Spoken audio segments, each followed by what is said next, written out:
Hey there, it's gone, girl. I am so sorry for that last video.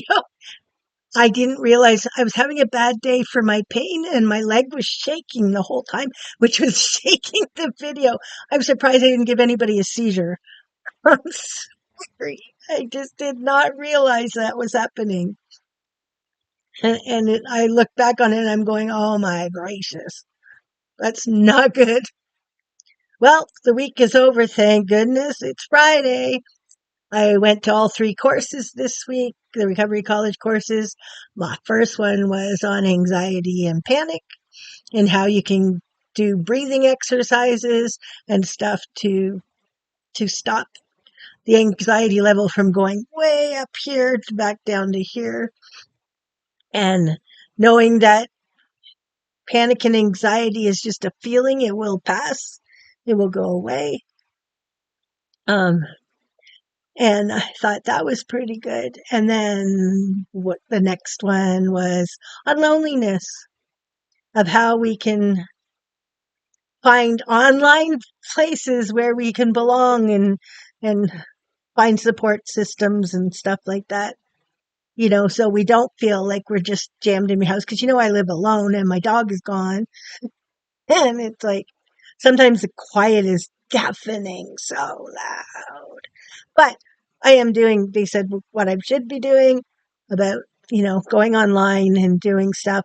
I'm also um, have a project where making 50 backpacks up for the homeless with all sorts of things that they need and stuff in each backpack.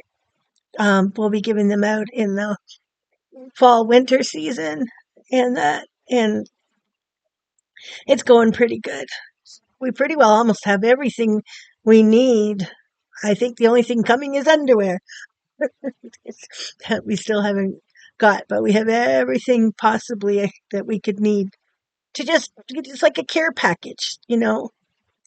We're just giving out some love before Christmas, and I think it's important that we give back. Um, I may not have ever been homeless, but I did make someone else homeless. And I guess he was the part of why I'm doing this project, why I felt led to do this project. And that because I realized that there is a need in my town. And, because I'm just coming out of being agoraphobic and I'm just slowly starting to leave my house and stuff like that and living in my living room like I am right now. Um, I didn't see the need. Most people who go out and see the homeless on the street and this and that. And it's funny how we can forget. We can forget that there's people less fortunate than the rest of us, you know, especially right now, the way that I know we don't talk politics, but and any kind of economic strife that's going on, there's a lot of people that are homeless because they simply just can't afford to pay rent. There's a lot of people that are being evicted or they're just can no longer pay their bills. So I felt led to make up these backpacks. We've done a few other things. We've got some other things going on for at Christmas time, and that we're doing Tim cards. We're doing 200 Christmas cards with Tim cards, $5 Tim cards in them.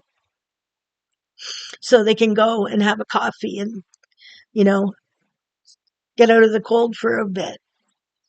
um, Before the centers open up. Like the warming centers open up at 10 o'clock in the morning, but they may need to go at 8, 7, 8, whenever they can go and get warm. Just a little bit of Christmas for them. So we have a lot of projects on the go, and I'm very excited because I love this kind of stuff. I love helping. And because I'm so housebound, there's because my chair doesn't work right now in the cold weather. It will as soon as spring comes and I can drive all over town. But right now, the the cold sucks the batteries very quickly, and I can't even get out of my property because we got a very long driveway. And by the time I get to the end of it, my batteries are gone down significantly, and they're brand new batteries. I even changed the batteries thinking that would help. Nope, didn't help. Um, but, and then today we had the course on momentum. That we do get stumbling blocks. But first we learned about ants. Ants are automatic thoughts, automatic negative thoughts. And the funny thing about that is I learned this before, I learned that we have 85% of our thoughts are not true and are mostly negative, and they're not true. Only 15% of our thoughts every day are true statements. The rest are just, and they're so automatic that it's the same thoughts over and over and over and over again, like a hamster in the wheel. And there's a skill or something in our toolbox that they gave us. And I knew this before too, is you catch the thought, you check to see if it's true or not. And if it's not, then you change it. You flip the script basically, and you change it to a true statement. And if you just do that, you can automatically start doing that if you practice hard and hard. I'm not quite there yet. I have a lot of automatic thoughts. And then the stumbling blocks, which we see as setbacks. One thing about setbacks is, and I know this for myself, is that you panic and you go, oh my God, I can't go. I can't do this. I've fallen in the hole and I can't get out. Well, guess what? If you look at your life and I look at my life, I can see all the setbacks that I've already had that I got through. And I learned how to do it. Like, you know what I mean? I learned a way around it or over it. Um, so we forget that if we look at all the setbacks or negative things that have happened in our life, we made it to today, which means when setback comes, you can say, okay, this might be really crappy right now, but I'm going to make it. I made it the last 10 times. I may not feel it right now, but I will make it. And you don't have to catastrophize it and say, oh my God, I'll never do this. When in fact, you will. And I just thought it was good. We learn a lot of things in that. But then this is only the first week for all 3 classes. There's 6 weeks in all. And then after those 6 weeks, they changed to 3 other different subjects. I could probably go every day, but I needed a couple days to just goof off and do nothing. So, and I'm lucky because these courses are at 1 in the afternoon because I told them, they know me. I am not a morning person. No, mornings and me do not get along. I have a hard time sleeping. And I go to bed at 11, 12 o'clock at night, sometimes a little later, depending on who's who's live. Um, so that's just it. But it's been a hard week. I've had a lot of bad headaches and stuff like that. And sometimes that's my setback is these headaches. It's like sometimes I want to bash my head against the wall, thinking the counter pressure might stop my headaches. But that's not a good idea. I probably only get a lump on my head and a worse headache, so I don't do it. Well, now, as for these streets, there's a vigil this weekend for Sebastian Wayne Drake Rogers, missing in Tennessee. That poor kid, he was 15 when he left home, or whatever happened to him that day. And it's been a year and we can't find him. And I so want him found.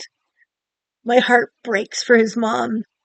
It would break for the dad, but he's too busy attacking the mom and just being a horrible human being. I told you, he's the nastiest piece of crap. I'm sorry. I have a feel. My opinion is, everyone says, oh, we don't think anybody had anything to do with it. I have a suspicion. I don't know. I have this thinking feeling that they're a little off on that because I think he went missing on the anniversary of their divorce. Sean, which is not his name. It's a nickname we call him because we don't want to say his name. He it was his divorce. He hated his ex-wife for making him homeless and kicking him out and all this stuff. And and even though she's good to him and her new husband is good to him, he just hates him. He's a failure at life. I'm sorry, he is. He's a failure at life right now. He's in his 40s, I think, and he 30s. Yeah, he'd be in his 40s, and he's hardly had a job history. The only job he's got was basically because his ex-wife got him the job, and he's just a nasty bill of goods. And I have two theories: either he has hidden him somewhere, like the Rudy Farias case, or I don't know. It just seems I don't think he harmed. I don't think he harmed his son. I think he could have hidden his son because of the date of when he went missing and how he's only on here to make money. Like a GoFundMe was in place the third day after his son went missing. Like how did he know his son wasn't going to be back by the weekend? Or I don't know. He started a YouTube channel and his membership is $50 a month. And you guys know that most of the people have like a $2, $2.99 tier, at the most $4.99 tier. But $50, like, I mean, everything he does is for sympathy or money. He said he was looking. We found out he hasn't looked since last March. So, and yet he's saying he's looking every day. He's not looking every day. He was able to quit his job and everything due to the GoFundMe's and every other stream of income he has because he never really wanted to work in the first place. So that's my opinion. And I know I won't be popular in it, but I'm sorry. I I watch a lot of true crime and this is the one that I've had the strongest opinions on. As you know, I have had lots of opinions. But having said that, my opinion doesn't have to be the right opinion. Everybody's allowed to have their own opinion. But that's what I know.